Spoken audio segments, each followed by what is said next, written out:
Según Génesis 47, 12, 27, durante la sequía en Egipto, José almacenó y preservó el alimento. Para subsistir, la gente tuvo que venderlo todo y, al fin, incluso a sí mismos.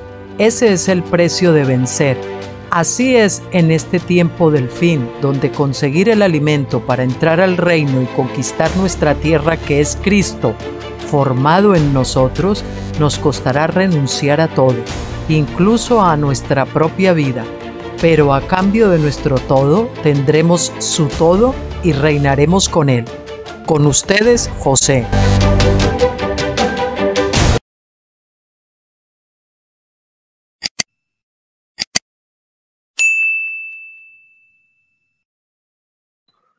Hola, buenas tardes, queridos amigos y hermanos.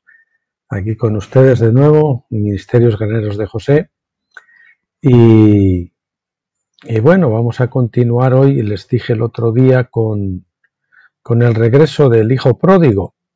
Perdón, de la segunda parte del trigo y los asnos de Pentecostés, pero nos tocaba el regreso del hijo pródigo, así que mañana o el miércoles, Dios mediante, pues haremos el trigo y los asnos de Pentecostés.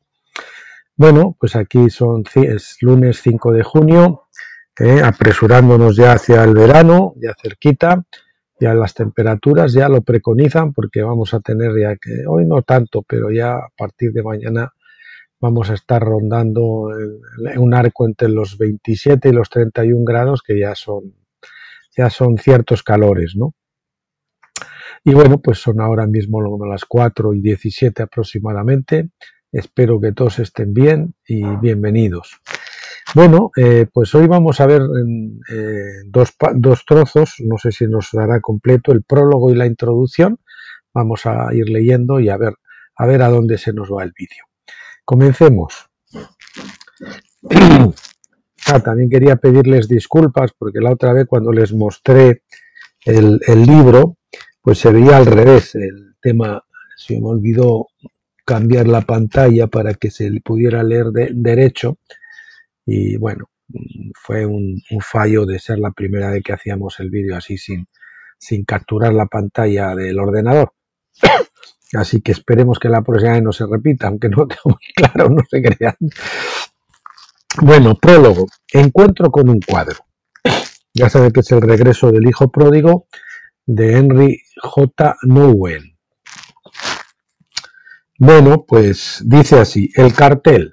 Primero nos habla del cartel, ya saben, el cartel que él tenía en ese sitio, que era un cartel del cuadro de Rembrandt, no era el propio cuadro. Un encuentro aparentemente insignificante con un cartel representando un detalle del regreso del hijo pródigo de Rembrandt hizo que comenzara una larga aventura espiritual que me llevaría a entender mejor mi llamado o vocación y a obtener fuerza para vivirla, ¿no? Es decir, una revelación de que hay algo que no está correcto y de que hay que ir en una dirección, hay que buscar algo que no está bien y hay que encontrarlo y hay que ponerse manos a la obra, ¿no? Ahí comienza la interpelación del Señor a alguien que estaba más o menos acomodado, como les dije, de profesor en la Universidad de Harvard. Los protagonistas de esta lectura son un cuadro del siglo XVII y su autor, el regreso del hijo pródigo, Rembrandt, una parábola del siglo I y su autor, que es Jesús, y la parábola del regreso del hijo pródigo, y un hombre del siglo XX, que es el autor, en busca del significado de la vida, en busca del significado o del sentido de la vida. Me recuerda el título del libro ese de Víctor Frank, El hombre en busca de sentido. La historia comienza a finales de 1983 en el pueblo de Trosly, Francia, donde estaba pasando unos meses en el Arca, una comunidad que acoge a personas con enfermedades mentales, fundada en 1964 por un canadiense, Jean Vanier. La comunidad de Trosly es la primera de las más de 90 comunidades, el Arca, en francés sería large, esparcidas por todo el mundo. Un día fui a visitar a mi amiga Simone Landrien, al pequeño centro de documentación de la comunidad. Mientras hablábamos, mis ojos dieron con un gran cartel colocado en su puerta. Vi a un hombre vestido con un enorme manto rojo tocando tiernamente los hombros de un muchacho desaliñado que estaba arrodillado ante él. No podía apartar la mirada. Me sentía atraído por la intimidad que había entre las dos figuras. El cálido rojo del manto del hombre, el amarillo dorado de la túnica del muchacho y la misteriosa luz que envolvía a ambos, pero fueron sobre todo las manos del anciano, la manera como tocaban los hombros del muchacho, lo que me trasladó a un lugar donde nunca había estado antes, nuevo nivel espiritual a alcanzar. He puesto ya una nota, ¿no? Que tengo que llegar a esa compasión, a ese amor que mostraban esas manos, ¿no? Dándome cuenta de que ya no estaba prestando atención a la conversación, dije a Simón: háblame de ese cartel. Ella dijo: oh, es una reproducción del Regreso del Hijo Pródigo de Rembrandt, ¿te gusta? Seguí mirando fijamente el cartel y por fin tartamudeé. Es muy bonito, más que bonito. Me entran ganas de reír y llorar al mismo tiempo, emociones mixtas, ¿verdad? Como cuando uno es tocado por el Señor, esas ganas de llorar y de reír al mismo tiempo. No puedo decirte lo que siento cuando lo miro, pero me conmueve profundamente. Simón añadió: deberías hacerte con una copia, lo puedes comprar en París. Sí, dije, tengo que conseguir una copia. La primera vez que vi El Regreso del Hijo Pródigo, acaba de terminar un viaje agotador de 6 semanas dando conferencias por los Estados Unidos, lanzando un llamamiento a las comunidades cristianas para que hicieran todo lo posible por prevenir la violencia y la guerra en América Central. Es un hombre metido en su activismo. En el caso de él era este, en el caso de otros es otro, en el caso de los pastores es su iglesia, el evangelismo, las reuniones, los diferentes grupos, el de jóvenes, el de la escuela dominical, el de no sé qué, el de no sé cuánto, ¿no? Activismo. Estaba realmente cansado, tanto que casi no podía andar. Me sentía preocupado, escuchen las palabras que las he resaltado, preocupado, solo, intranquilo y muy necesitado. Es decir, aquí hay un hambriento que está tratando de dar. ¿Qué estaría dando si él está necesitado, verdad? Eso es lo que nos pasa en Pentecostés cuando nosotros estamos tratando de dar cuando nosotros somos los que necesitamos recibir. Durante todo el viaje me había sentido como un guerrero fuerte y valeroso, luchando incansablemente por la justicia y la paz, capaz de hacer frente sin miedo al oscuro mundo.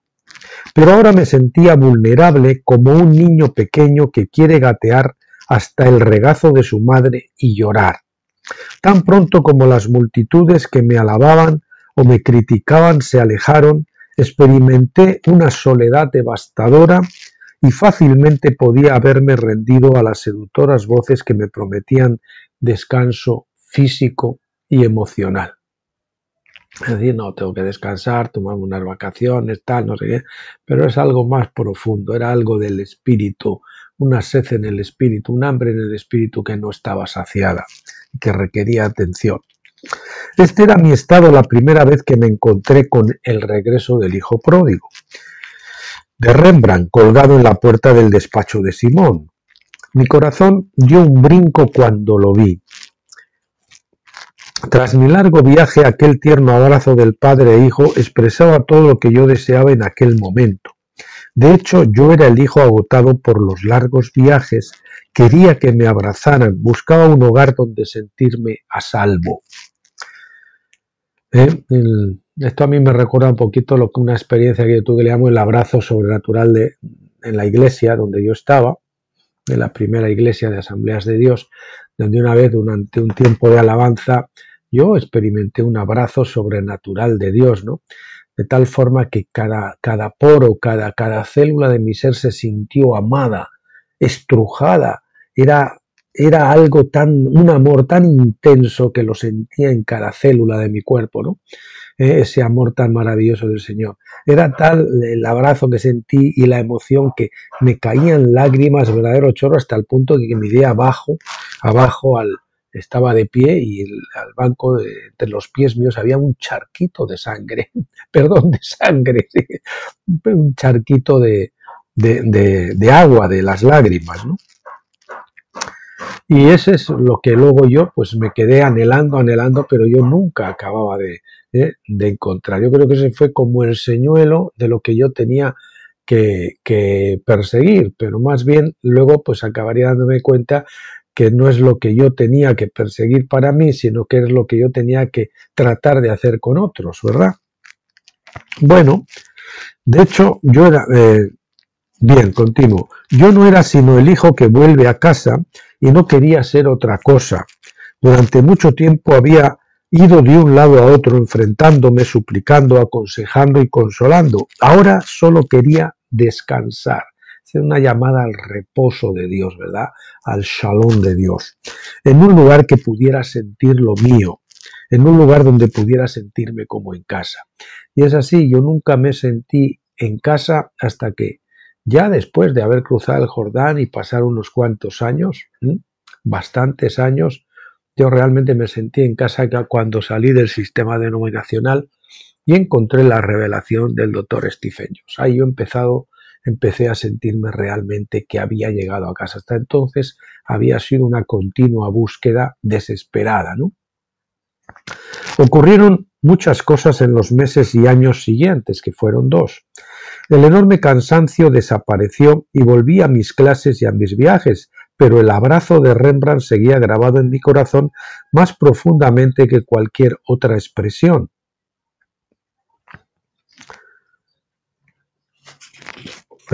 Que cualquier otra expresión de apoyo emocional. Me había puesto en contacto con algo dentro de mí. Yo puse una nota aquí. Yo creo que experimenté algo así con la predicación de Marco Barriento en la conferencia de hombres del año 2000, pero en mi caso fue la llegada y el abrazo.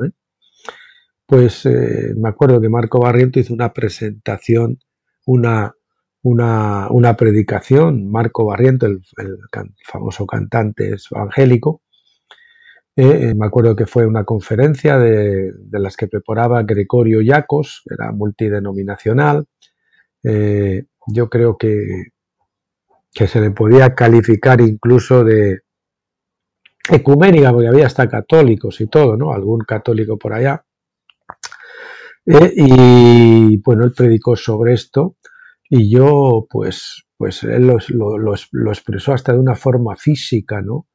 Cómo fue esa recepción por parte del Padre. A mí me tocó tan profundamente que también fue otra de las cosas tremendas, ¿no? Yo no sabía que él era, yo sabía que era cantante, pero la verdad que le escuché predicar, incluso luego en un taller, y me pareció que él predicaba también como cantaba o mejor.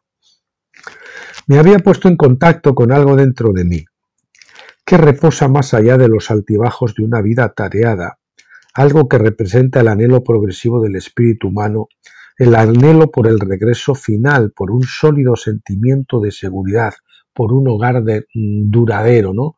Donde hay total seguridad, total confianza, me siento protegido, me siento amado, me siento querido. Mientras seguía ocupado con mucha gente, envuelto en innumerables asuntos y presente en multitud de lugares, es decir, el activismo, el regreso del hijo pródigo estaba conmigo y seguía dando un significado mayor a mi vida espiritual. El anhelo por un hogar duradero que había llegado a mi consciencia o conciencia, dice él, yo he puesto consciencia, ser consciente, ¿no?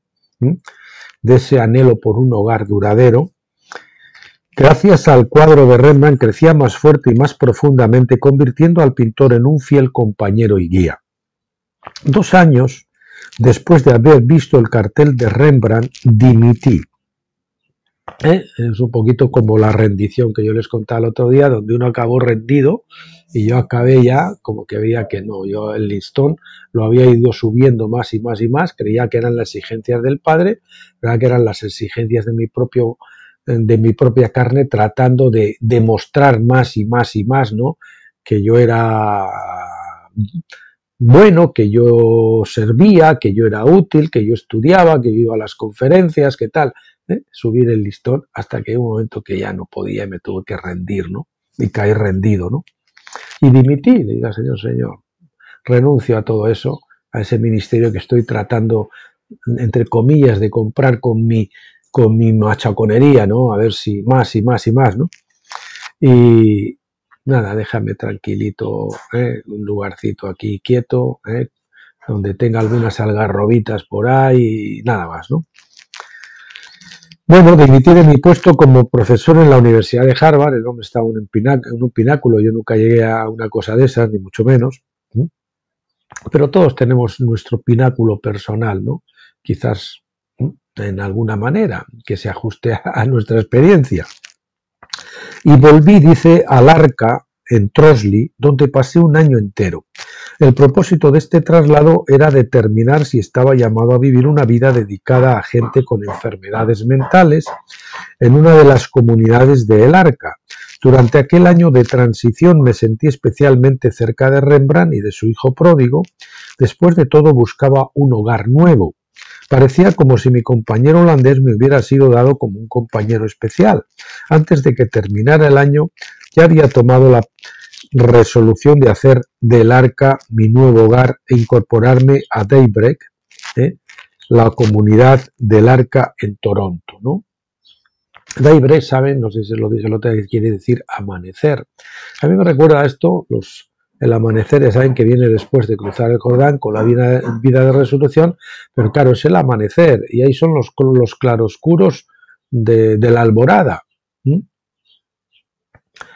Y entonces, pues uno todavía está como turbio, aunque ya ha entrado en el otro lado, pero pues hay muchos claroscuros y las llagas empiezan a sanarse, pero todavía hay que andar un camino largo, ¿verdad? Es como cuando se le enciende la luz al hijo pródigo allí y empieza a regresar al hogar, pero todavía tiene que recorrer el camino que le separa de su casa hasta llegar al abrazo, a la casa del padre y recibir el abrazo. El cuadro. Justo antes de dejar Trosley, bueno, a mí esto me recuerda también cuando yo, pues también entré a una comunidad, a vivir en comunidad, en las comunidades de REMAR, Ministerio Cristiano Evangélico de Rehabilitación de Marginados, y donde yo me tocó convivir en las mismas circunstancias que los que estaban en rehabilitación con ellos. Compartir habitación, compartir duchas, compartir comida, hacer las labores como todos los demás y ser uno más allí, ¿no? El cuadro. Justo antes de dejar Trosley recibí una invitación de mis amigos Bobby Massey y su mujer Dana Robert para que fuera con ellos a la Unión Soviética. Mi reacción inmediata fue: ahora podré ver el cuadro original.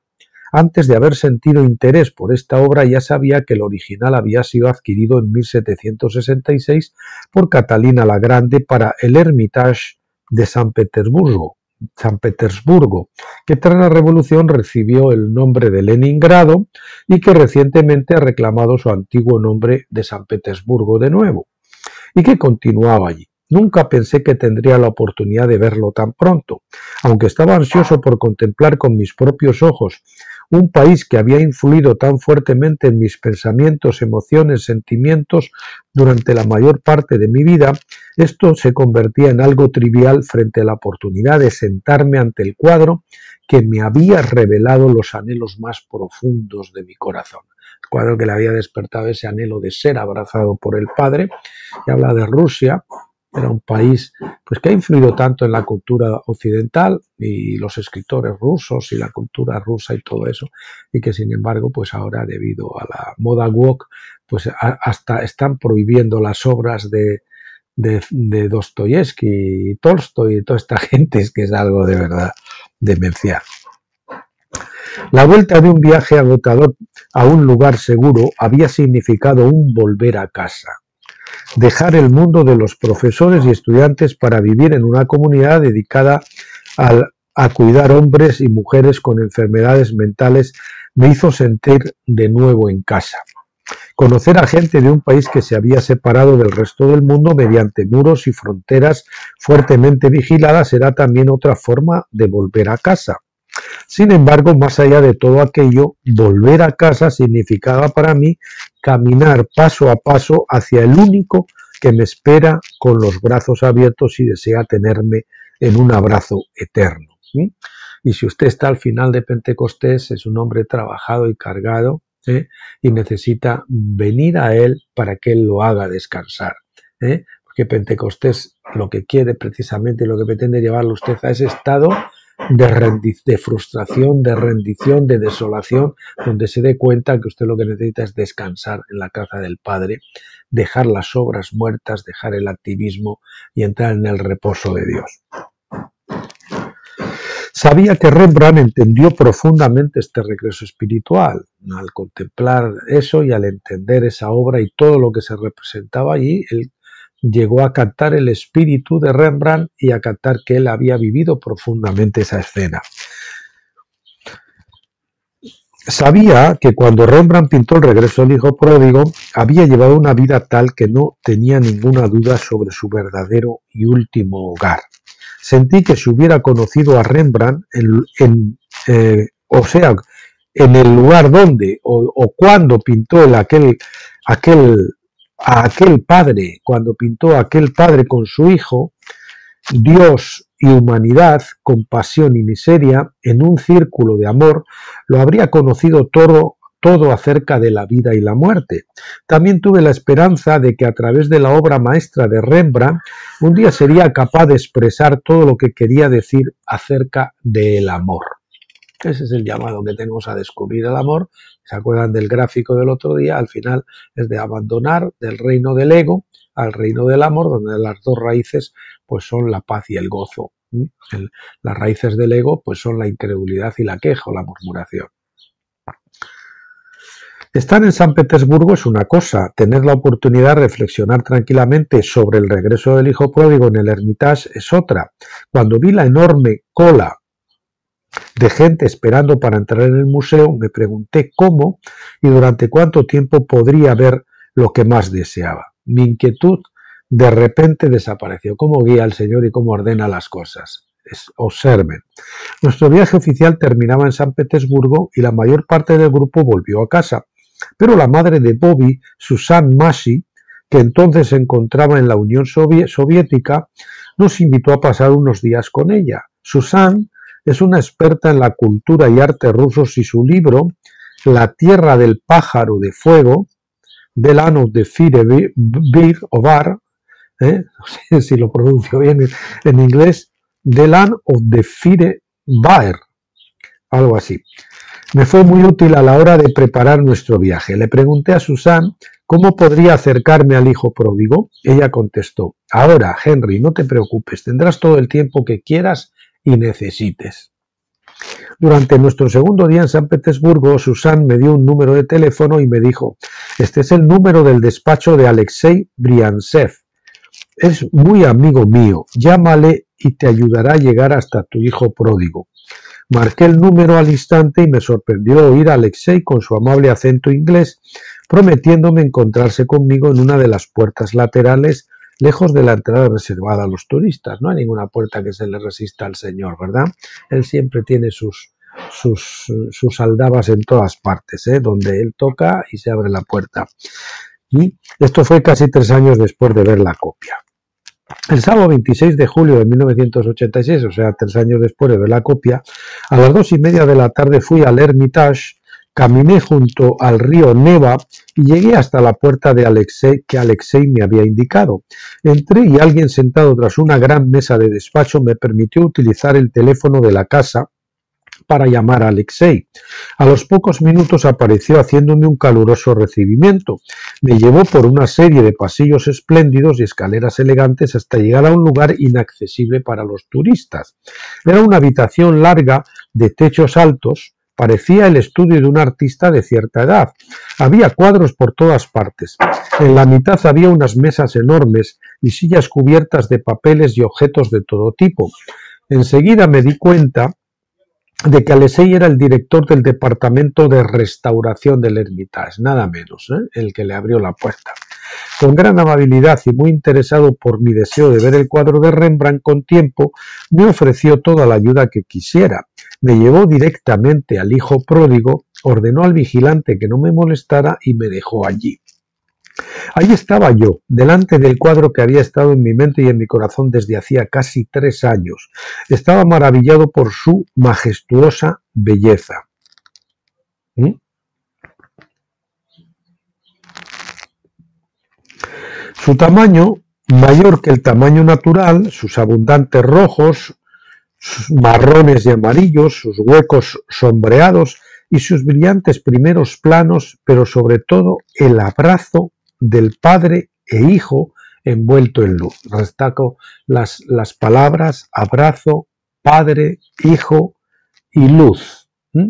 Luz, luz, aunque lo diré más adelante también, ya nos está indicando la resurrección, la luz de la aurora, el amanecer del nuevo día.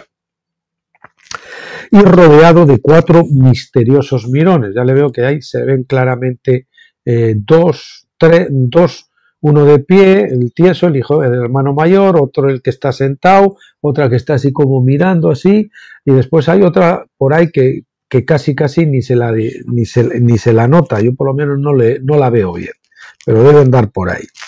Todo eso me impactó con una intensidad mayor de lo que nunca hubiera podido imaginar. Hubo momentos en los que me pregunté si el original no me desilusionaría. Todo lo contrario, su grandeza y esplendor hacían que todas las demás cosas pasaran a un segundo plano. Me dejó completamente cautivado. Realmente estar aquí era volver a casa. Bueno, eso es como si hubiese tenido el señuelo con el cartel y ahora se encuentra con la realidad y con la revelación en mayor intensidad, ¿no? Mientras muchos grupos de turistas pasaban rápidamente con sus guías, yo permanecía sentado en una de las sillas forradas de terciopelo rojo que estaban frente a los cuadros. Solo miraba. Ahora estaba viendo el original, o sea, pasar de la sugestión a la experiencia, ¿no? De la imaginación a la realidad. No solo veía al padre abrazando a su hijo recién llegado a casa, sino también al hermano mayor y a las otras 3 figuras. Es un óleo sobre lienzo de es un óleo sobre lienzo de 2,5 metros de alto por casi 2 de ancho, o sea, más grande que el tamaño natural. Me llevó un rato darme cuenta de que efectivamente estaba allí. Asimilar que estaba verdaderamente en presencia de lo que durante tanto tiempo había querido ver, disfrutar del hecho de que estaba solo, sentado en el Hermitage de San Petersburgo, pudiendo contemplar el regreso del hijo pródigo todo el tiempo que quisiera. El cuadro estaba expuesto de la forma más adecuada. En una pared recibía la luz natural de pleno a través de una gran ventana cercana situada formando ángulo de 80 grados. Sentado allí me di cuenta de que a medida que se acercaba la tarde, la luz se hacía más intensa. A las 4 el sol cubrió el cuadro con una intensidad diferente y las figuras de atrás, que durante las primeras horas parecían algo borrosas, parecieron salir de sus rincones oscuros. A medida que transcurría la tarde, la luz del sol se hizo más directa y estremecedora. Y ahí va viendo diferentes fases con diferente luz y va captando diferentes matices, ¿no? El abrazo del padre y del hijo se hizo más fuerte, más profundo, y los mirones participaban más directamente de aquel misterioso acontecimiento de reconciliación, perdón y sanidad interior, o cura interior, como quieran. Poco a poco me di dando cuenta de que había tantos cuadros del hijo pródigo como cambios de luz, y me quedé durante largo rato fascinado por aquel gracioso baile de naturaleza y arte. Y eso es cuando llega uno allí cansado de Pentecostés y lo que necesita es experimentar esa reconciliación, ese perdón y esa sanidad interior de esa amargura, ¿no? Por haber sido tan duramente atribulado en la escuela del Espíritu Santo y en esas luchas espirituales hasta llegar a la rendición, ¿no? Y quedar exhausto. Alexei regresó. Sin darme cuenta habían pasado más de 2 horas. Yo confieso que yo no podría estar 2 horas mirando un cuadro porque de arte entiendo muy poco. Yo claro que este hombre, aparte de tener su elevada cultura, pues también la revelación del Señor a través de ese objeto era lo que le hablaba, ¿no? O sea, las dos cosas.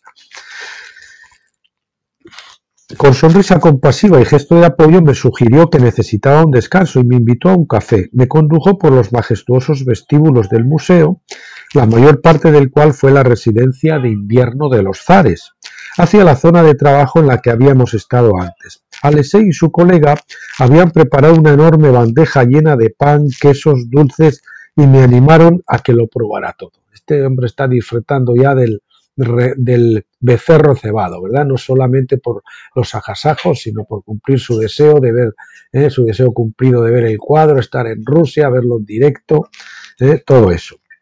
Tomar el café de la tarde con los restauradores del Hermitage no estuvo nunca en mis planes cuando soñaba con pasar un rato a solas con el regreso del hijo pródigo. Tanto Alexei como su compañero me explicaron todo lo que sabían hacer. Bueno, como dicen, el Señor siempre nos da mucho más abundantemente de los que creemos o entendemos, ¿no? O pensamos. Parecían sorprendidos y algo perplejos con mis reflexiones.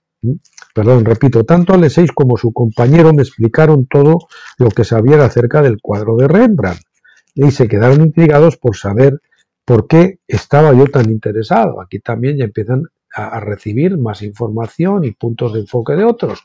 Esto le habrá pasado, sí, por lo menos a mí, a través de diferentes libros que va uno leyendo, ¿no? Y que le van hablando de que el uno lo necesita es dejar todo eso, entrar al reposo de Dios, etcétera, etcétera.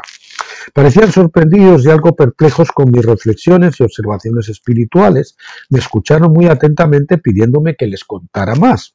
Después del café volví al cuadro durante otra hora más, hasta que el vigilante y la mujer de la limpieza me hicieron saber, muy claramente, por cierto, que el museo se iba a cerrar y que ya había estado bastante tiempo. 4 días más tarde volví a visitar el museo.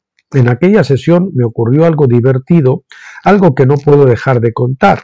Debido al ángulo desde el que el sol de la mañana iluminaba el cuadro, el barniz emitía una luz confusa.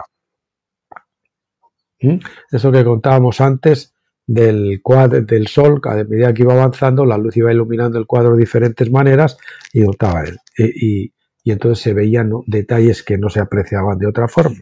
Así pues, cogí una de las sillas de terciopelo rojo y la llevé a un lugar desde el que aquella luz tenía una intensidad menor y podía ver así con claridad las figuras del cuadro. En cuanto al vigilante, un hombre joven y muy serio, vestido con gorra y uniforme militar, vio lo que hacía, se enfadó mucho por mi atrevimiento de coger la silla y ponerla en otro sitio. Se acercó y, soltando una parrafada en ruso y haciendo una serie de gestos universales, me ordenó que devolviera la silla a su sitio.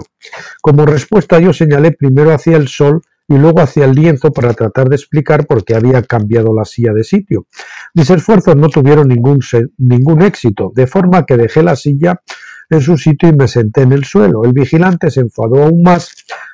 Tras nuevos y animados intentos por ganarme su simpatía, me dijo que me sentara encima del radiador que estaba bajo la ventana. Desde allí podría ver bien. Pero la primera guía que pasó con su grupo de turistas vino hacia mí y me dijo en tono severo que me levantara de encima del radiador y que me sentara en una de las sillas de terciopelo. Pero entonces el vigilante se enfadó con la guía y con múltiples palabras y gestos le dijo que había sido él quien me había dejado que me sentara en el radiador. La guía no pareció quedarse conforme, pero decidió volver con los turistas que estaban mirando el Rembrandt y preguntándose por el tamaño de las figuras. Minutos más tarde, Alexei vino a ver qué hacía. El vigilante se le acercó de inmediato y empezaron una larga conversación. Evidentemente, el vigilante estaba tratando de explicar lo que había pasado, pero la discusión duraba tanto que pensé que todo aquello desembocaría en algo raro. Entonces, de repente, Alexei se marchó. Por un momento me sentí algo culpable por haber provocado tal revuelo y pensé que había conseguido que Alexei se enfadara conmigo. Sin embargo, 10 minutos más tarde, Alexei volvía cargado con un enorme y confortable sillón de terciopelo rojo y patas pintadas de color dorado. Fíjate que el señor hasta le trae algo para que se siente más cómodo. El señor es maravilloso. Todo para mí. Con una gran sonrisa colocó la silla frente al cuadro, invitándome a tomar asiento. Alexei, el vigilante y yo sonreímos. Tenía mi propia silla y ya nadie me pondría objeción alguna. De repente aquello me pareció de lo más cómico. 3 sillas vacías que no podían tocarse y me ofrecían un lujoso sillón traído de algún lugar de aquel palacio de invierno que podía mover cuanto quisiera. Elegante burocracia. Me pregunté si alguna de las figuras del cuadro que habían sido testigos de toda la escena estarían sonriendo. Nunca lo sabré. Pasé más de 4 horas con el hijo pródigo tomando notas de lo que decían los guías y los turistas, de lo que veía mientras el sol iluminaba con aquella intensidad el cuadro y de lo que yo mismo experimentaba en lo más profundo de mi ser a la vez que me convertía más y más en parte de la historia que Jesús contó una vez y Rembrandt pintó más tarde. Me preguntaba si aquel precioso tiempo pasado en el Hermitage daría su fruto alguna vez y cómo lo haría. Cuando me alejé del cuadro me acerqué al joven vigilante y traté de expresarle mi gratitud por haberme aguantado tanto tiempo. Cuando le miré a los ojos, bajo aquella gorra rusa vi a un hombre como yo, temeroso y con grandes deseos de ser perdonado. De aquella cara surgió una hermosa sonrisa. Yo también sonreí y los dos nos sentimos salvados. Bueno, estas son cosas un poquito novelescas, pues para hacer el libro un poquito más llevadero y agradable, ¿no? El acontecimiento. Algunas semanas después de mi visita al Hermitage en San Petersburgo, fui a el Arca de Daybreak en Toronto para vivir y trabajar como guía de la comunidad. Aunque me había tomado un año entero para clarificar mi vocación y para discernir si Dios me llamaba para llevar una vida dedicada a personas con enfermedades mentales, todavía me sentía inquieto y dudaba de mi capacidad de hacerlo bien. Nunca antes había prestado demasiada atención a la gente con enfermedades mentales, todo lo contrario. Me había centrado cada vez más en los estudiantes universitarios y sus problemas. Había aprendido a dar conferencias y a escribir libros, a explicar las cosas sistemáticamente, a poner títulos y subtítulos, a discutir y analizar. Así pues, tenía muy poca idea de cómo comunicarme con hombres y mujeres que casi no hablan y que si lo hacen no sienten ningún interés por los argumentos lógicos o las opiniones bien razonadas. Todavía sabía menos acerca de cómo anunciar el Evangelio de Jesús a personas que escuchaban más con el corazón que con la mente y que eran mucho más sensibles a cómo vivía yo que a mis palabras. Y esto es lo que necesitamos en Pentecostés, escuchar, porque nosotros en Pentecostés predicamos mucho, pero no vivimos lo que predicamos. Por eso hay el famoso dicho ese de dice, predica el Evangelio y si tienes oportunidad, habla de Cristo. Quiere decir que primero, si no vivimos el Evangelio, de nada sirven las palabras, ¿no? Y mantenemos en el púlpito y leemos el Evangelio y lo predicamos, pero sí, eso está bien para decirlo y para proclamarlo, pero para llevarlo a mi propia vida y vivirlo, para bajar a la arena y lidiar con este tipo de gente, pues hace falta ser metido ahí en la arena, ¿no? Ser metido en harina, como dice otro, ¿eh? Es decir, una cosa es explicar cómo se amasan las cosas y otra cosa es coger y meterte tú las manos en la harina y amasarla. Eso es diferente. Eso ya es tratar con enfermos mentales, con drogadictos, con toxicómanos o con personas necesitadas de todo tipo y tal, que a veces el Señor nos lleva allí para que ellos nos sanen a nosotros.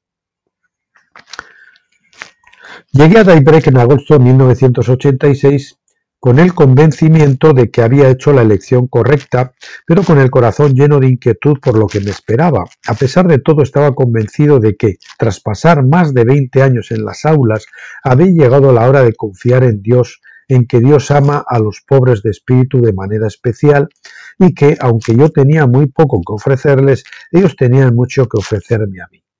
Después de 20 años. Eso...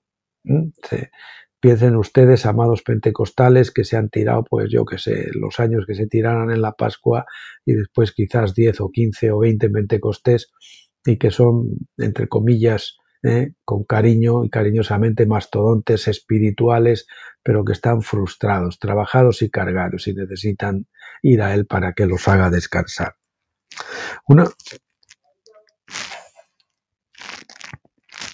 Una de las primeras cosas que hice al llegar fue buscar el lugar adecuado para colocar mi reproducción del regreso del hijo pródigo.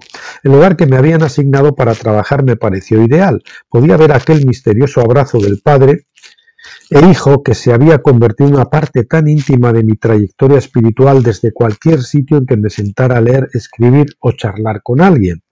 Desde mi visita al Hermitage me hice más y más consciente de las cuatro figuras, dos mujeres y dos hombres que estaban de pie rodeando el espacio luminoso donde el padre daba la bienvenida a su hijo.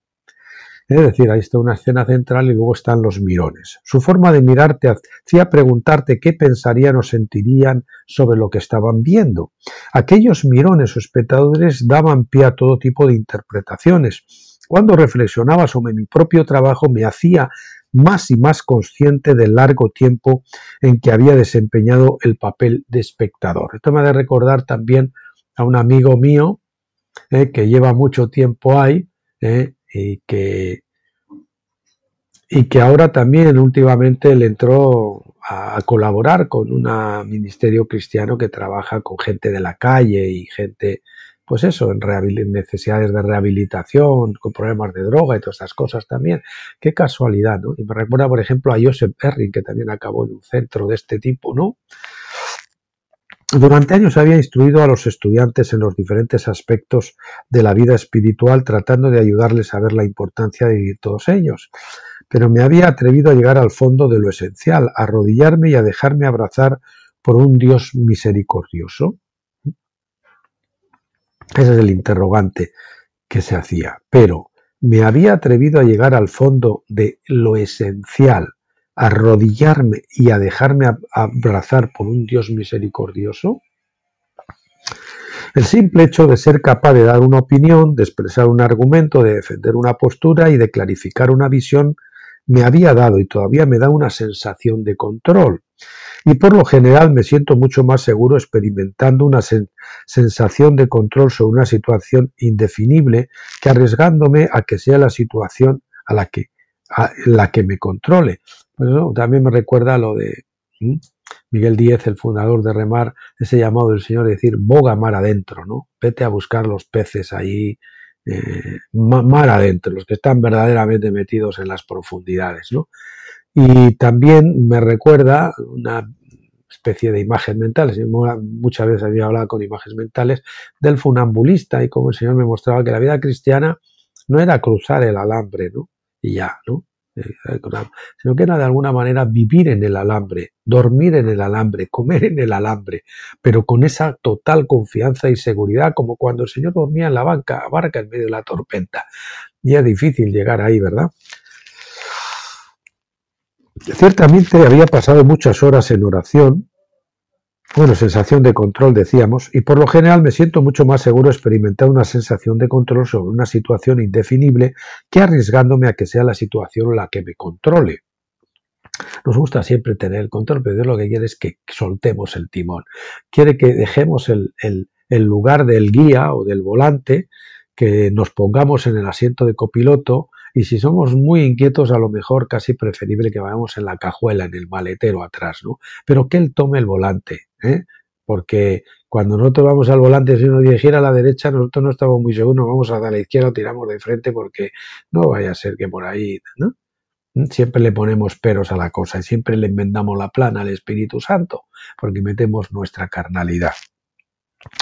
Ciertamente había pasado muchas horas en oración, muchos días y meses de retiro y había tenido innumerables conversaciones con directores espirituales, pero jamás había abandonado completamente el papel de espectador, ¿verdad? Como que hacemos mucho y que tenemos envuelto en muchas actividades, pero en realidad estamos siendo espectadores, porque no nos metemos en el ajo verdaderamente. Aunque durante toda la vida había sentido el deseo de sentirme implicado desde adentro, elegía una y otra vez la postura del observador distante. A veces era una mirada curiosa, otras era una mirada celosa, otras era una mirada inquieta y de vez en cuando era una mirada de amor. Pero dejar lo que de alguna forma era la postura segura del espectador crítico, una de las cosas que hacemos desde ahí es criticar, no nos metemos en harina, pero criticamos mucho, ¿verdad? Lo que hacen o dejan de hacer los demás. Me parecía saltar a un territorio desconocido. Deseaba tanto controlar mi trayectoria espiritual. Nosotros deseamos controlar, ¿verdad? Y nos chequeamos el pulso espiritual cada 5 minutos, a ver cómo hemos crecido y cómo va la cosa, ¿eh? Y se hace una introspección insana, porque sí, la introspección sana es buena y nos ayuda, pero si es excesiva, nos perjudica. Bien, deseaba tanto controlar mi trayectoria espiritual, ser capaz de predecir al menos una parte del resultado, que renunciar a la seguridad del espectador a cambio de la vulnerabilidad del hijo que vuelve, es decir, ser vulnerables, y estar dispuestos a, no sé, a pechugar con lo que venga. Me parecía casi imposible. Enseñar a los estudiantes a explicar las palabras y acciones de Jesús y mostrarles los distintos caminos espirituales que la gente ha elegido a lo largo de los tiempos era como adoptar la postura de una de las 4 figuras que rodeaban aquel abrazo divino, ¿verdad? Desde un púlpito y desde un aula, desde el pupitre de profesor, es muy fácil, ¿no? Bien, las 2 mujeres de pie a diferentes distancias detrás del Padre, el hombre sentado con la mirada perdida en el vacío y el otro alto, de pie, erguido, contemplando con mirada crítica el acontecimiento, todos ellos representan distintas formas de no compromiso. Vemos indiferencia, curiosidad, un soñar despierto, una observación atenta. Alguno mira fijamente, otro contempla, otro observa sin fijar la mirada y otro simplemente mira. Uno está de pie al fondo, otro se apoya en un arco, otro está sentado con los brazos cruzados o de pie con las manos juntas una sobre la otra. Cada una de estas posturas me es muy familiar. Algunas son más cómodas que otras, pero todas ellas son formas de no comprometerse. Somos mirones al fin y al cabo, En el meollo del asunto están el padre y el hijo, eso es lo que están en el meollo del hijo, uno en su arrepentimiento y el otro en su labor de perdón, de acoger, de perdonar, pero ese es el meollo, el otro somos espectadores, ¿verdad?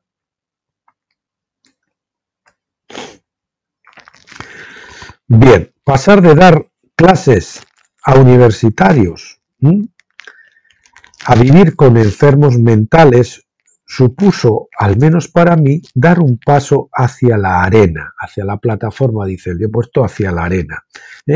Bajar de la grada a la arena, donde el padre abraza a su hijo arrodillado.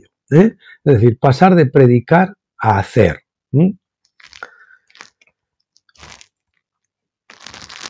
Y ahí nos referimos básicamente a las obras de misericordia, realmente donde nosotros nos damos, y convivimos con esos desvalidos.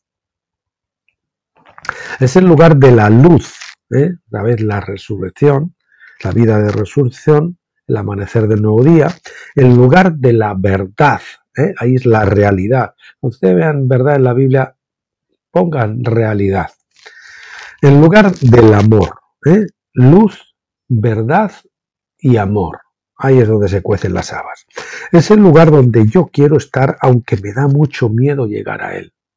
Nos da miedo, porque supone esa entrega total, y confiar en que el Padre va a estar ahí socorriendo y aportando y proveyendo todo lo que sea necesario, ¿no? Es el lugar donde yo quiero estar, aunque me da mucho miedo llegar a él. Es un lugar donde pienso, pero creo, pero no creo en realidad. Pienso que recibiré todo lo que deseo, pero en realidad no lo creo. Sé que es allí, pero no estoy muy seguro, y si luego no sé qué, y si va a ser muy duro, y si al final el Señor resulta que no me acompaña, nada. Todo lo que siempre he esperado, todo lo que necesitaré, pero también es el lugar donde tengo que dejar todo lo que quiero retener. Dejar todo lo que quiero retener. Ese es el asunto, ¿no? Es el lugar que me enfrenta con el hecho de que aceptar de verdad el amor, el perdón y la sanación interna, la curación, es a menudo mucho más duro que entregarlo. Aceptar de verdad el amor, el perdón y la curación es a menudo mucho más difícil que entregarlo. Sernos vulnerables y recibir nosotros eso que queremos dar a otro y que nosotros necesitamos es más difícil que entregar. Pues es decir, es más fácil dar que recibir. Recibir nosotros como que nos cuesta más, porque requiere humillación. Es el lugar más allá de lo que uno mismo puede obtener, merecer y de las recompensas que puede recibir. Es el lugar de la rendición y de la total confianza. La rendición, ¿se recuerdan? Que es la rendición y la total confianza. Me quedo quieto, apuesto todo al milagro, dejo de sacar cartas de una manga y de la otra manga, de apoyarme en fulanito, en menganito, de bajar a Egipto a por ayuda, de pedir préstamos, de pedir la ayuda de papito, de mamita, de apoyarme en la cuenta del banco, en los ahorros, en no sé qué. Ya había puesto aquí en la hoja, que siempre la suelo doblar así a veces y pongo ahí cuando quiero indicar algo, y había puesto aquí el lugar para el abrazo es el lugar de la rendición y total confianza. Es el lugar de la entrega total, ¿no? Donde se echa todo en el altar. Poco después, el lugar del holocausto, donde el holocausto es completamente consumido. Poco después de llegar a Daybreak, Linda, una preciosa joven con síndrome de Down, me rodeó con sus brazos y dijo: bienvenido. Esto lo hace con todos los recién llegados y siempre con absoluta convicción y amor. Pero ¿cómo recibir un abrazo así? Linda no me conocía, no tenía idea de lo que había vivido antes de llegar a Daybreak. No había tenido ocasión de encontrarse con mi lado oscuro ni de descubrir mis puntos de luz. No había leído ninguno de mis libros, no me había oído hablar y jamás había mantenido una conversación conmigo. Así pues, tenía que limitarme a sonreír, a piropearle y a seguir caminando como si nada hubiera ocurrido. Tal vez Linda estaba de pie en algún lugar de la plataforma diciendo con su gesto: venga, no seas tan vergonzoso, tu padre también quiere abrazarte. Parece que cada vez, ya sea la bienvenida de Linda, el apretón de manos de Bill, la sonrisa de Gregory, el silencio de Adam o las palabras de Raymond, tengo que elegir entre explicar esos gestos o simplemente aceptarlos como invitaciones a llegar más alto. Nos cuesta. Y nos cuesta, ¿por qué? Porque nosotros no somos así en el fondo del corazón. Nos gustaría ser así, pero no lo somos. Y entonces que otros lo hagan con nosotros nos humilla. Estos años en Daybreak no han sido fáciles. He vivido muchas luchas internas y mucho dolor mental, emocional y espiritual. Nada, absolutamente nada, parecía indicarme que el cambio había merecido la pena. Hay que atravesar los claroscuros del amanecer. Pero el paso de Harvard a El Arca significó dar un pequeño paso para el cambio de actitud de espectador a participante. Un cambio de actitud de espectador a participante, de juez a pecador arrepentido, de profesor de cómo se ama a persona que se deja amar. Primero dejarnos amar, ¿verdad? Es que íbamos allá, yo me acuerdo que llegué a remar, y como ahí era, pues al principio nos acogieron, en remar uno siempre tenía un plato, tenía una cama, ahí podía llegar, nadie de tal, no sé cuánto, e incluso los primeros días a lo mejor ni te enviaban a trabajar, y claro, y luego tú estabas allí, y como estabas recibiendo de alguna forma de gratis, pues yo me acuerdo que tenía un montón de libros cristianos y tal, y no sé qué, y empecé como quería regalar a la gente, como que yo tenía que pagar por todo aquello, ¿no? Como que yo era el que iba a dar a un ministerio que lo tenía todo de alguna forma, revestido muchas veces de humildad y de tercermundismo en algunas cosas, en algunas casas o tal, pero allí nunca faltaba la comida, ahí tenías un techo y ahí tenías una cama, que es lo esencial. Y tenías personas que te podían amar y que te cuidaban si era necesario, ¿no?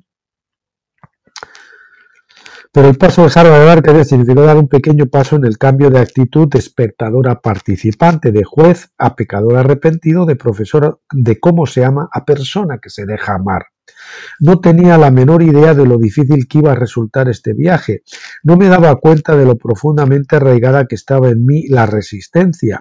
y lo angustioso que sería para mí darme cuenta, es decir, volver en sí como el hijo pródigo, darse cuenta, volver en mí mismo, despertar, que se me enciende la luz y tengo que regresar ahí a la casa del Padre, caer de rodillas y dejar que las lágrimas corrieran libremente. No sabía lo duro que iba a resultar convertirme en parte del gran acontecimiento que el cuadro de Rembrandt representa.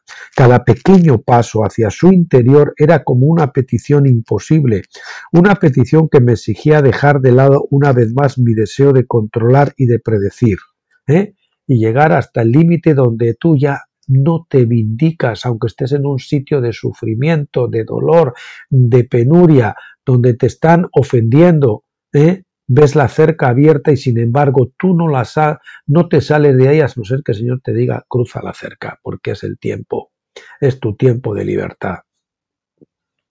Una petición a superar el miedo, la incredulidad, la primera de las matas, de no saber a dónde me llevaría todo aquello.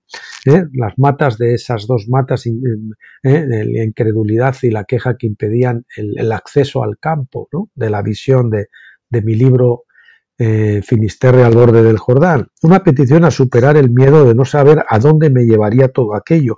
Una petición a rendirme al amor que no conoce límites. Sabía que nunca sería capaz de vivir el gran mandamiento de amar sin condiciones, sin peros ni requisitos. El paso de enseñar sobre el amor a dejarme amar, de enseñar sobre el amor a dejarme amar, me iba a resultar más largo de lo que pensaba. Y así es, porque no podemos amar si primero no nos hemos sentido profundamente amados y socorridos. Es decir, abandonarme, he puesto aquí una nota yo, abandonarme a un Dios que quiere cuidar de mí. La visión. Mucho de lo que había ocurrido desde mi llegada a Daybreak está escrito en mis diarios y libros de notas, pero tal y como está, muy poco puede compartirse con los demás. Las palabras son demasiado crudas, demasiado ruidosas, demasiado sangrientas. Yo como llegamos ahí como chorreando sangre, después de cruzar el Jordán. Demasiado desnudas, pero ahora ha llegado el momento en que es posible mirar hacia atrás, mirar aquellos años de alboroto y describir con más objetividad que antes el lugar al que me ha trasladado toda esta lucha. Yo pues ahora miro y ya me parece que no era tan duro, pero en unos momentos la verdad que es como dice él, yo me siento totalmente identificado. El dolor está tan a flor de piel, las heridas están todavía sin suturar, y sin restañar, y de verdad que es uno como que supura sangre, sudor y lágrimas. Todavía no soy lo suficientemente libre como para dejarme abandonar completamente en el abrazo seguro del Padre. Y es difícil, es muy difícil. Yo también no las tengo todas conmigo, no se crean. Y eso que yo crucé hace 20 años.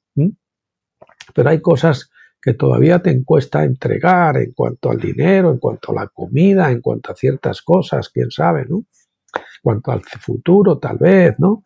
En cuanto a si el Señor proveerá o no, ¿no?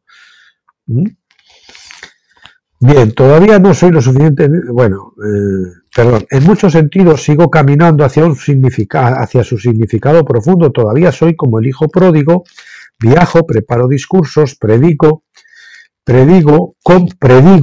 predecir cómo será todo cuando finalmente llega a la casa de mi padre, tratamos de adivinar, ese es el problema, cómo va a ser, y tratamos de pensar incluso lo que piensan los demás. Pero estoy en camino a casa, he dejado el país lejano y siento el amor más cerca, ahora estoy preparado para contar mi historia. En ella se podrá encontrar algo de esperanza, de luz y de consuelo. De hecho, a mí el Señor muchas veces quise escribir mi biografía, porque tiene muchas cosas interesantes, pero el Señor no me ha dejado. Y luego cuando ya hasta hace poco, incluso algunos le dije que la iba a escribir a un par de amigos, luego lo dejé porque leí un libro, Las cosas ocultas, o algo así, no me acuerdo ahora bien el título, de Joseph Verrin, y la verdad que yo me sentí tan identificado con él y había experiencias tan paralelas que digo, bueno, Señor, si hay alguien que ha escrito cosas parecidas, ¿para qué voy a ir yo a contar de más? No sé si algún día el Señor me autorizará a hacer algo así. Veremos a ver. En ella se podrá encontrar algo de esperanza, dice. Ahora estoy preparado para contar mi historia. En ella se podrá encontrar algo de esperanza, de luz y de consuelo. Mucho de cuanto he vivido durante estos últimos años formará parte de esta historia, no como expresión de confusión o de desesperación, sino como etapas en mi camino hacia la luz, es decir, hacia la resurrección y hacia el mediodía, porque la senda del justo es como la aurora, que va en aumento hasta que, como la luz de la aurora, que va en aumento hasta que el día perfecto. Justo después de cruzar ya tenemos la aurora, la alborada, pero después tiene que llegar hasta el mediodía, que es cuando más el sol está en la vertical, ¿verdad? El cuadro de Rembrandt ha estado muy cerca de mí durante todo este tiempo. Lo he cambiado de sitio innumerables veces, del despacho a la capilla, de la capilla a la sala de estar de Dayspring, la casa de oración de Daybreak, y la sala de estar de Dayspring otra vez a la capilla. He hablado sobre él miles de veces dentro y fuera de la comunidad de Daybreak, y a los enfermos mentales y a los que les atienden, a ministros y a sacerdotes y a hombres y mujeres de toda condición. Cuanto más hablaba sobre el hijo pródigo, más lo consideraba como si se tratara de mi propia obra, un cuadro que contenía no solo lo esencial de la historia que Dios quería que yo contara, sino también lo que yo mismo quería contar a Dios y a los hombres y mujeres de Dios. En él está todo el Evangelio, y así es. En él está toda mi vida y la de mis amigos. Este cuadro se ha convertido en una misteriosa ventana a través de la cual puedo poner un pie en el reino de Dios. Una misteriosa ventana en la que puedo poner un pie, puesto aquí, me recuerda la escena de cuando ponen el pie para que se abran las aguas del Jordán y empezar el cruce al otro lado. Es como una entrada inmensa que me permitiera pasar al otro lado, cruzar al otro lado de la existencia y desde allí contemplar la variedad de gentes y acontecimientos que componen mi vida diaria. Al otro lado, que es la tierra prometida, es la vida victoriosa, es andar en el espíritu, el shalom de Dios. Durante años traté de ver a Dios en la diversidad de experiencias humanas, soledad y amor, pena y alegría, resentimiento y gratitud, guerra y paz. Intenté comprender los altibajos del alma humana para poder percibir el hambre y la sed que solo un Dios cuyo nombre es amor podría satisfacer. Traté de descubrir lo duradero más allá de lo pasajero, lo eterno más allá de lo temporal, el amor perfecto más allá de los miedos que nos paralizan, los miedos, la incredulidad, que en realidad es miedo, es el temor, y la consolación divina más allá de la desolación provocada por la angustia y la desesperación humanas. Procuré proyectarme más allá de la calidad mortal de nuestra existencia hacia una presencia más duradera, más profunda, más abierta y más maravillosa de lo que podemos imaginar, e intentaba hablar de esa presencia como una presencia que ya desde ahora puede ser vista, oída, palpada por aquellos que quieren creer, y es así. Pero hay que atreverse a cruzar el bautismo de fuego y todo el bautismo de fuego hasta el final. Y ahora estos párrafos, atentos, estos dos párrafos siguientes, porque están muy destacados. Sin embargo, en el tiempo pasado aquí en Daybreak he sido conducido a un lugar más interior, un lugar en el que no había estado antes. Un lugar dentro de mí donde Dios ha elegido hospedarse, es decir, del alma a nuestro espíritu. El lugar donde mora Dios. Es el lugar donde me siento a salvo en el abrazo de un Dios, todo amor, que me llama por mi nombre y me dice: tú eres mi hijo amado en quien me complazco. Y oí estas mismas palabras. Me acuerdo una vez cuando yo estaba desolado, había cruzado y estaba haciendo con mi negocio, con mi Ismael, que había engendrado por mi paciencia, pero no sé si el Señor estaba haciendo milagros impresionantes. Me habían sacado de la casa por la separación a través del abogado, que me habían dicho que tenía que salir, y estaba pasando un periodo pero verdaderamente de sufrimiento. El Señor me mantenía, me proveía, me estaba mostrando mucho amor, pero el dolor todavía era muy intenso. Y sin embargo, yo me acuerdo que una vez estaba ahí aparcado con el coche, con la limusina Daimler, esa hermosa limusina que tenía, con la que hacía bodas y ceremonias, Y una vez al salir del coche, abrir la puerta, sentí casi como si fuera en forma audible, una forma muy, como si el Señor hablara muy claro dentro de mi mente o de mi espíritu: tú eres mi hijo amado, en ti me complazco, ¿no? Y entonces me sonreí como diciendo, bueno, esa es la primera vez que escuchaba yo eso.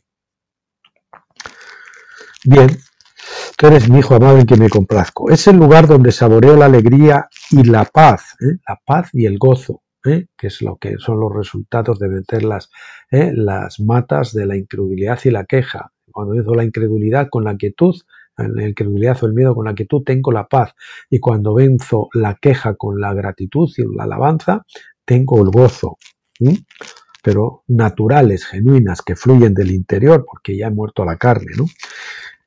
Este lugar siempre ha estado allí. Yo siempre supe que era donde habitaba la fuente de gracia. Sin embargo, no había sido capaz de entrar y vivir allí de verdad, de permanecer allí, ¿verdad?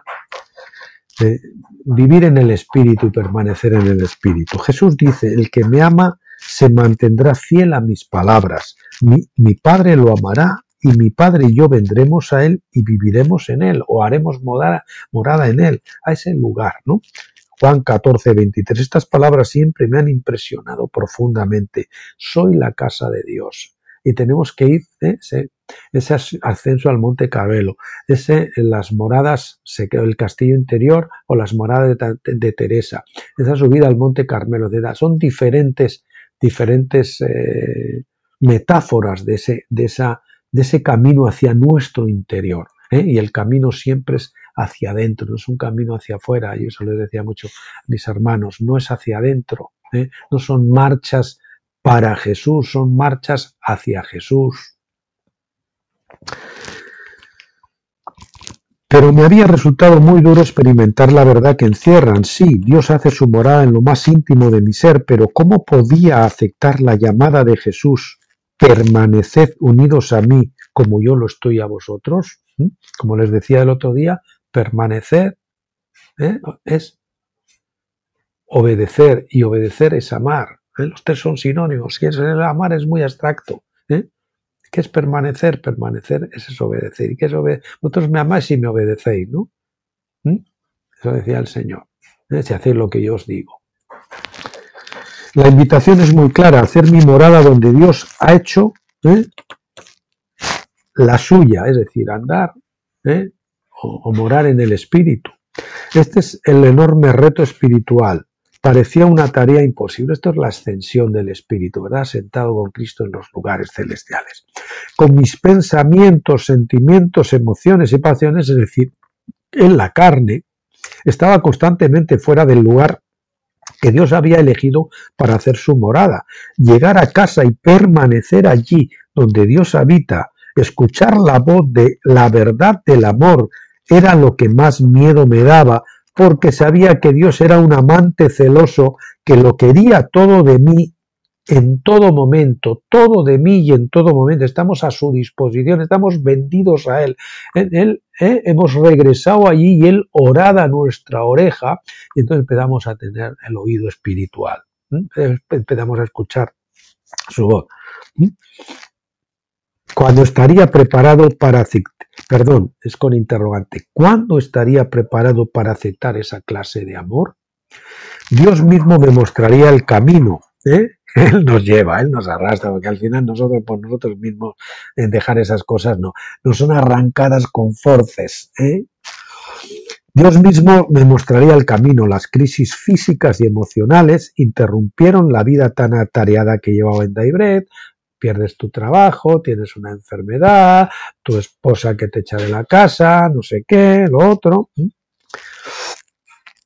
La vida tan atareada que llevaba en Daybread, y me obligaron a volver a casa y a buscar a Dios en el único lugar donde podía buscarlo, en mi propio santuario interior. Por eso nos lleva a la quietud, a la contemplación. No puedo decir que lo haya conseguido, nunca lo haré en esta vida. Yo he puesto con interrogación eso, ¿no? Porque el camino hasta Dios llega mucho más allá de las fronteras de la muerte. Es un viaje largo y muy exigente, pero está lleno de sorpresas maravillosas y a menudo nos proporciona la satisfacción del objetivo cumplido. ahí empezamos a experimentar la paz de Dios, no la paz con Dios simplemente de cuando fueron perdonados nuestros pecados, sino cuando nos hemos rendido y tenemos paz en nuestro interior. La primera vez que el cuadro de Rembrandt no estaba tan familiarizado, la primera vez que vi el cuadro de Rembrandt no estaba tan familiarizado con la morada de Dios dentro de mí como lo estoy ahora. Sin embargo, mi reacción profunda al abrazo del Padre a su Hijo me hizo ver que estaba buscando desesperadamente ese lugar interior donde yo también pudiera ser abrazado. Como el joven del cuadro, donde yo pudiera también ser abrazado como el joven del cuadro. Al mismo tiempo, no podía prever lo que iba a suponer el acercarme más y más a ese lugar. Estoy muy agradecido por no haber sabido de antemano lo que Dios me tenía preparado. Efesios 2:10 he puesto. Si no hubiese, Dios me tenía preparado, Efesios 2:10 las obras que Dios preparó de antemano para que anduviéramos en ella. Pero eso nos manda el primer pasito y como mucho nos da, esa es la lámpara a los pies. Y luego nos da una lumbrera estratégica que es la dirección a la que quiere que caminemos. Pero no nos muerta 3 o 4 pasos por delante. ¿Por qué? Porque si nos mostrara eso, nos entraría el canguelo y no avanzaríamos. Si no, no hubiera venido. Nos lleva paso a paso. Yo le decía, Señor, condúceme con seguridad para que no tenga temor, como decían, como le pedía, como dicen los salmos, ¿no? Nos llevó con seguridad para que no tuvieran temor. Es la vocación o el llamado de hablar y escribir desde el lugar profundo, desde el espíritu, hacia las otras dimensiones de mí mismo y de dirigirme a las vidas llenas de inquietud de otras personas. Tengo que arrodillarme ante el Padre, apoyar mi oído en su pecho y escuchar sin interrupción los latidos de su corazón. Entonces, y solo entonces, cuando hemos escuchado de él, podemos hablar. Cuando hemos visto lo que él hace, podemos hacer. Puedo decir con sumo cuidado y muy amablemente, es decir, sin vinagre, la palabra sazonada con sal. Podemos echar la red no por la izquierda, sino por la derecha, que es el lado de la gracia para pescar. Y muy amablemente lo que oigo, decir lo que oigo con mucho tacto, con mucho amor, con mucho cariño. Somos el león de Judá y a veces tenemos que rugir. Somos también cordero, pero también somos leones. A veces tenemos que rugir, incluso dar un zarpazo si llega el caso, pero el cordero debe ser predominante, ¿verdad? Ahora sé que debo hablar desde la eternidad al tiempo real, desde la alegría duradera a las realidades pasajeras de nuestra corta existencia en este mundo, desde la morada del amor a las moradas del miedo, desde la casa de Dios a las casas de los seres humanos. Sí, yo pasé por aquí, te comprendo, te entiendo, pero avanza porque vas a ser sanado. Soy plenamente consciente de la grandeza de este llamado. Más aún, estoy totalmente seguro de que este es el único camino para mí. Podría llamársele visión profética, mirar a la gente y a este mundo con los ojos de Dios. Y eso es tabernáculos. Miramos ya con visión profética. La palabra también vemos la palabra de una manera profética. Esa es la luz más profunda y mayor de tabernáculos. ¿Es esta una posibilidad real para un ser humano? Más importante aún, ¿es esta una opción verdadera para mí? No se trata de una cuestión intelectual, es una cuestión de vocación, de llamado. Estoy llamado a entrar en mi propio santuario interior donde Dios ha elegido hacer su morada. La única forma de llegar a ese lugar es orando constantemente. El dolor y las luchas pueden aclarar el camino, pero estoy seguro de que es únicamente la oración continua la que me permite entrar allí. La oración continua, el orar sin cesar que decía. Y para eso es cuando ya el Espíritu entra de nosotros, nosotros estamos en comunión continua con el Señor y todo lo que hacemos es santificado. Y son 2 páginas más, vamos a terminarlo para no dejar solo la introducción y ya meternos en el primer capítulo, en la primera parte, el próximo día. Introducción: el hijo menor, el hijo mayor y el padre. El año siguiente de ver el hijo pródigo por primera vez, mi trayectoria espiritual estuvo marcada por 3 fases que me ayudaron a encontrar la estructura de mi historia personal. 1. La primera fase consistió en mi experiencia de ser el hijo menor. Las 3 fases. Los largos años de enseñanza en la universidad, así como mi intensa implicación en los asuntos de América Central y del Sur, habían hecho que me sintiera algo perdido. Había ido a encontrar a Dios y se perdió. La teología de la liberación, etcétera, etcétera. Había ido de un sitio a otro, había conocido a gente de todo tipo y formado parte de cantidad de movimientos, pero al final me sentía sin hogar y muy cansado. Así es como acabamos en Pentecostés, así acabó Sansón, así acabó Saúl, así acaba la Odisea, ¿cómo acabamos? Hechos un desastre y cegados como Sansón, ¿verdad? Cegados, ceguera judicial y algunos escuchando a espíritus que creen que es el Espíritu Santo, pero no es el Espíritu Santo. Así acabó Saúl, con la adivinación, visitando la adivinadora, así acabó también ciego, Sansón, y así pues se acaba muchos en Pentecostés cuando no quieren cruzar del otro lado.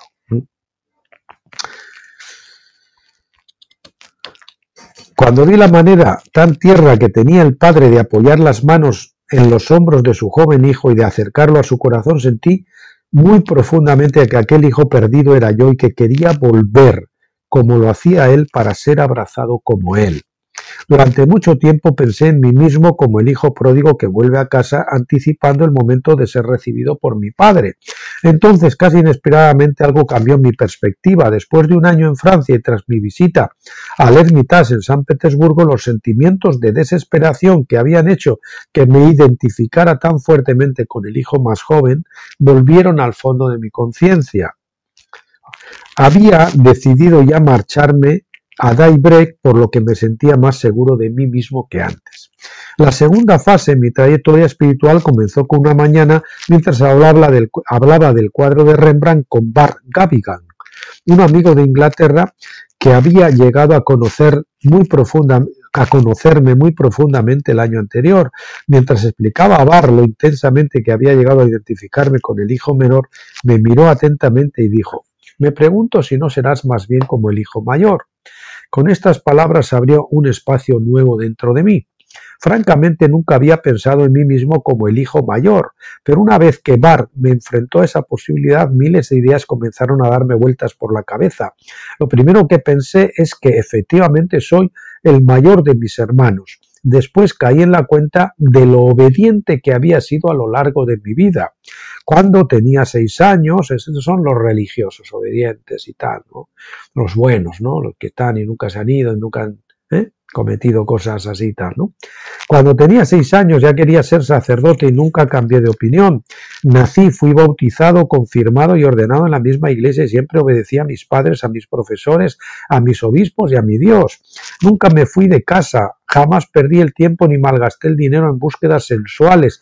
Tampoco había embotado mi corazón por el exceso de comida, la embriaguez y las preocupaciones de la vida. Lucas 21:34. Durante toda mi vida fui responsable, tradicional y hogareño, pero con todo había estado tan perdido como el hijo menor. Y hasta en zona ahora, de repente me vi de una forma totalmente nueva. Vi mis celos, mi cólera, mi susceptibilidad. Somos tan susceptibles, ¿no?, que todo nos parece, ¿no? Somos hipersensibles, nos hacen daño, nos ofenden. Mi cabezonería, mi resentimiento, amargura, amigos, amargura al final de Pentecostés, resentimiento. Y sobre todo, mi sutil fariseísmo. Vi lo mucho que me quejaba, ahí está la queja del hijo mayor amargado. Y comprobé que gran parte de mis pensamientos y de mis sentimientos eran manejados por el resentimiento, es decir, la amargura. Y aquí estamos, si tú estás ahí al borde del Jordán, de nuevo, querido amigo, tienes que elegir, es el valle de la decisión. Dios te lleva ahí para que tomes una decisión de rechazar la amargura y avanzar. A pesar de tu dolor, a pesar de tu temor, tira para adelante, hombre, que no te va a pasar nada, tira para adelante. Y poco a poco vas a ir entendiendo. No pretendas conocer 18 pasos más adelante. Da ese primero y después se irá abriendo el segundo y después el tercero. Por un momento me pareció imposible que alguna vez hubiera podido pensar en mí como el hijo menor. Con toda seguridad yo era el hijo mayor, pero estaba tan perdido como su hermano, aunque hubiera estado en casa toda mi vida. En casa, de comillas, pues estábamos en casa, pero sin estar en casa, pues estamos amargados. Estamos haciendo cumpliendo unos ritos, una religión que nos sofoca, que nos cuesta, que nos aburre, en la que no vemos fruto. Había trabajado mucho, ¿verdad? Trabajado y cansado y cargado en la granja de mi padre, pero nunca había disfrutado completamente la alegría, el gozo de estar en casa, en vez de estar agradecido por todos los privilegios que había recibido. Me había convertido en una persona resentida. Por eso la queja, después de que nos hemos rendido, viene con la gratitud, y con la alabanza se vence y entonces tenemos gozo. Celosa de mis hermanos, una persona resentida, celosa de mis hermanos y hermanas menores que habían corrido tantos riesgos y que a pesar de todo eran recibidos calladamente, como diciendo, bueno, yo no he estado, no he disfrutado, no me la he pasado por ahí malbaratando, etcétera, con el alcohol o con mujeres o no sé qué, y ahora resulta que estos vienen y al final pues se van a llevar el becerro gordo. Durante mi primer año en Daybreak, o de no haber tenido dinero como otros, disfrutar la vida como lo han disfrutado otros, porque, pues eso. Pero iban a suceder más cosas en los meses que siguieron a la celebración del 30 aniversario de mi ordenación, es un número significativo, 30, pues, el número del sacerdocio. Él llevaba 30 años de sacerdote, sin embargo, ahora es que comenzaba a ser un sacerdote, porque el ministerio viene con la resurrección. Antes simplemente tenía un título, pero su vida no era la de un sacerdote. De mi ordenación como sacerdote fui entrando en una profunda oscuridad interior y comencé a sentir una intensa angustia. Llegué a un punto en que ya no me sentía salvo en mi comunidad y tuve que marcharme para buscar ayuda y trabajar directamente en mi sanación profunda. Los pocos libros que llevé trataban de Rembrandt y de la parábola del hijo pródigo. En el tiempo que viví en un lugar aislado, lejos de mis amigos y de mi comunidad, encontré gran consuelo en la lectura de la tormentosa vida del gran pintor holandés y del aprendizaje de más datos acerca de la trayectoria agonizante que le llevó a pintar su magnífica obra. Durante horas me quedaba mirando los espléndidos dibujos y cuadros que pintó entre dificultades, desilusiones y tristezas, y llegué a comprender cómo de su pincel emergió la figura de un anciano casi ciego, abrazando a su hijo en un gesto de perdón y compasión. Una persona tiene que morir muchas veces y derramar muchas lágrimas para poder pintar un retrato de Dios con tanta humildad. Fue durante este periodo de inmensa tristeza interior cuando otro amigo pronunció la palabra que más necesitaba oír e inició la tercera fase de mi trayectoria espiritual, la del Padre. Sue Mosteller, que estaba en la comunidad de Daybreak desde principios de los 70 y que había insistido en su momento en llevarme allí, me prestó una ayuda indispensable cuando las cosas se pusieron difíciles y me ayudó a luchar contra todo para alcanzar la auténtica libertad interior. Cuando fue a visitarme a mi Hermitage y me habló del hijo pródigo, dijo, tanto si eres el hijo mayor como si eres el hijo menor, debes caer en la cuenta de que a lo que estás llamado es a ser padre, es el Evangelio, hijo menor, hijo mayor, hijo menor Pascua, hijo mayor Pentecostés, padre tabernáculos. Aquellas palabras me cayeron como un jarro de agua fría, porque después de todos aquellos años viviendo con el cuadro y mirando al anciano sosteniendo a su hijo, jamás se me ocurrió que al padre era quien expresaba más plenamente mi vocación en la vida. Sue no me dio la oportunidad de protestar. Toda tu vida has estado buscando amigos, suplicando afecto. Has estado interesado en miles de cosas. Has rogado que te apreciaran, que te quisieran, que te consideraran. Ha llegado la hora de reclamar tu verdadera vocación. Ser un padre que puede acoger a sus hijos en casa sin pedirles explicaciones y sin pedirles nada a cambio. Qué difícil, ¿verdad? Acoger y perdonar sin pedir explicaciones y sin pedir nada a cambio, simplemente abrazarlos y consolarlos. Mira al padre de tu cuadro y verás lo que estás llamado a ser. Nosotros en Daybreak y la mayor parte de la gente que te rodea no necesitamos que seas un buen amigo o un buen hermano. Lo que necesitamos es que seas un padre capaz de reclamar para sí la autoridad de la verdadera compasión, sensibilidad, ¿no? Verdadera compasión, sensible a las necesidades de los demás. Mirando al anciano vestido con aquel manto rojo, sentía una profunda resistencia a pensar en mí de aquella forma.